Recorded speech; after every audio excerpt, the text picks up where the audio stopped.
කොහොමද ඉතින් ඔයාලට මම හිතනවා ඔයාලා හැමෝම සතුටින් පරිස්සමින් ඉන්නවා ඇති කියලා. ඔයාලට මතක ඇති මම වීඩියෝ එකක් කරා කලින් මගේ බ්‍රේසස් ගැන. ඉතින් ඒකෙදි මට කියන්න බැරි වෙච්ච දේවල් සහ කට්ටිය මගෙන් WhatsApp ඒ වගේම වීඩියෝ එකට දාලා තිබ්බ කමෙන්ට් ඒ දේවල් වලට උත්තර දෙන්න ඕන කියලා හිතලා තමයි ඉතින් මම අද වීඩියෝ එකක් කරන්න හිතුවේ. ඇත්තටම මම බ්‍රේසස් දැම්මේ බලංගොඩින් කියලා කිව්වනේ. එතකොට තැන එහෙම කට්ටිය අහලා තිබුණා. ඉතින් ඒකට මම අද තැන පෙන්නලම වීඩියෝ එක කරනවා කියලා හිතුවා. ඉතින් ළමයි ඔය ඉන්නේ අපි දැන් බලංගොඩ. බලංගොඩ ටවුන් එකේ ඔල්ලෝසු කනුව පාස් කරලා ඇවිල්ලා පුස්තකාලේ ගාවින් තියෙන වම් පැත්තේ පාරේ උඩට චුට්ටක් ගියාම තමයි මේ ඩෙන්ටල් එක තියෙන්නේ.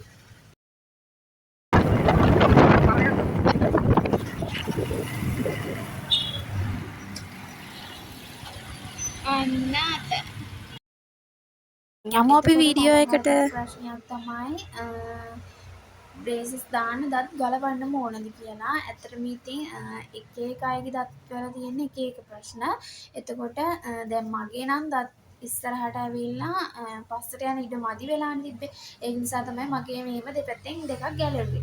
ඊට පස්සේ හිතන්නකෝ තව එක්කෙනෙක්ගේ දත් ඉස්සරහට ඇවිල්ලා හැබැයි දත් ඈත් වෙලා තියෙන්නේ කියලා. එහෙම අයගේ සාමාන්‍යයෙන් දත් ගලවන්නේ නැහැ. එතකොට ඒගොල්ලෝගේ දත් පස්සට යන ඉඩ තියෙන නිසා එතකොට ඉතින් ඒක එක එක්කෙනාට එක එක විදිහට තමයි ළඟට කියන්න ඕනේ. දැන් බ්‍රේසස් දැම්මට පස්සේ මේ කම්බි දැම්මට පස්සේ දැන් දත්වල අන්තිම දතට කලින් දතට තමයි මගේ නම් දාලා තියෙන්නේ. එතකොට ඒක අර ඒකට කියන්නේ ගැට ගහලා වගේනේ තියෙන්නේ කම්බිය. එතකොට ඒක මේ කම්මුල් දෙකේ ඇනුනහම ටිකක් තුවාල වෙන්න බලනවා. සාමාන්‍යයෙන් ඔය කම්මුල් දෙක ලොකුවට තියෙන අයගේ හැම දත් එක්ක ගැවිලා තියෙන අයගේ හැම තුවාල වෙන්න බලනවා. ඉතින් ඇත්තටම මගේ නම් කම්මුල් එහෙම ලොකුවට නෑ. ඒ වුණාට මගේ නම් මේ අයිනේ ඒ කම්බිය පැටලිලා තුවාල වුණා.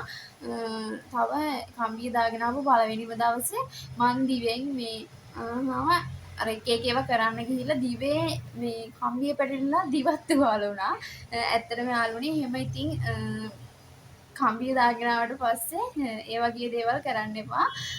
එතකොට තුවාල වුණාම කනකොට එහෙම ඔයාලටම තමයි ඉතින් අමාරු. ඉතින් එහෙම තුවාල වෙනවට අපිට විසඳුමක් විදිහට ડોක්ටර් කියනවා චුයින් ගම් එකක් අරගෙන ඒක රෝල් කරලා මේ දෙපැත්තේ ගහන්න කියලා. එතකොට ඉතින් තුවාල වෙන්නේ නැහැ ඒ නිසා. එතකොට ඉතින් දැන් මේ කම්බිය දාගෙන ඉන්නකොට දැන් ඒක අපිට ඉතින් කටේ හුරු නෑනේ. එතකොට ඒ වුණාට ටික දවසක් යනකොට මේක ගාණක් නැති වෙලා යනවා. මටත් පළවෙනි දවස්වල මේක දාගෙන ඉන්නකොට ගලවලා අයින් කරන්නමයි හිතෙන්නේ. ඒක හරි වදයක් කියලා හිතෙනවා. ඒ වුණාට ටික දවසක් යනකොට ඒක ගාණක් නැතුව හුරු වෙලා යනවා. කටට හුරු වෙනවා. දැන් මට හිතා ගන්න බෑ. දැන් මේක ගලවලා මම කොහොමද ඉන්නේ කියලා හිතා ගන්න බැරි තරමට අපිට මේක හුරු වෙනවා. එතකොට තව දෙයක් කියන්න ඕනි. දැන් අපි කම්බි දැම්මට පස්සේ අපිට සාමාන්‍ය පුරුෂයන් දත් මදින්න ටිකක් අමාරුයි.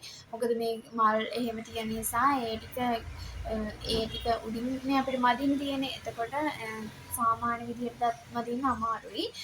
එතකොට අපිට ඒගොල්ලෝ කියනවා අර බේබි බ්‍රෂ් තියෙන චූටි කෙඳි තියෙන එහෙම එකක් ගන්න කියලා. එතකොට ඒකෙන් නම් මදිනකොට රිදෙන්නේ නැහැ.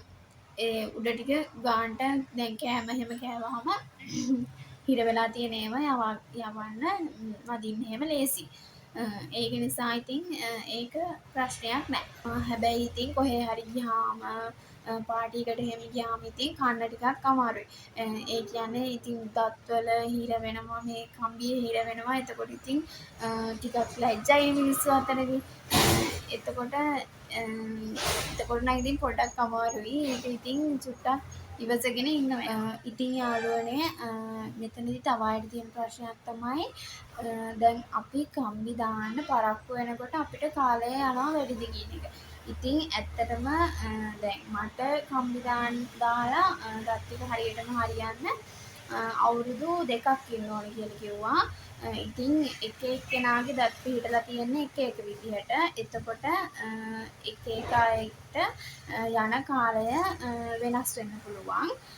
ඉතින් මම නම් හිතන්නේ තව කම්බි දාන බලාගෙන ඉන්න යාළුවෝ ඉන්නවා නම් ඒගොල්ලොන්ටම දැන් දාගන්නවා නම් ඉතින් හොඳයි. එතකොට තමන්ගේ කාලය වයස ප්‍රශ්නයක් වෙන්නේ නැහැ. ඉතින් ওই දේවල් තමයි ඔයාලා මගෙන් WhatsApp එකටත් මැසේජ් දාලා වීඩියෝ එකටත් කමෙන්ට් කරලා අහලා තිබ්බේ. ඉතින් මට කියන්න බැරි වෙච්ච මොනවා හරි තියෙනවා නම් ඔයාලා කමෙන්ට් එකක් දාන්න මම රිප්ලයි කරන්නම්. මං හිතනවා ඔයාලගේ ප්‍රශ්න වලට සාධාරණ උත්තර හම්බෙන්නේ නැති කියලා. ඉතින් මගේ වීඩියෝ එක ලස්සනයි නම් ලයික් එකක් දාලා කමෙන්ට් එකක් දාලා සබස්ක්‍රයිබ් කරන්න කියලා ආදරෙන් මතක් කරනවා. ඉතින් අලුත් වීඩියෝ එකක් අරන් එනකන් සතුටින් පරිස්සමින් ඉන්න ආදරේ. බයි.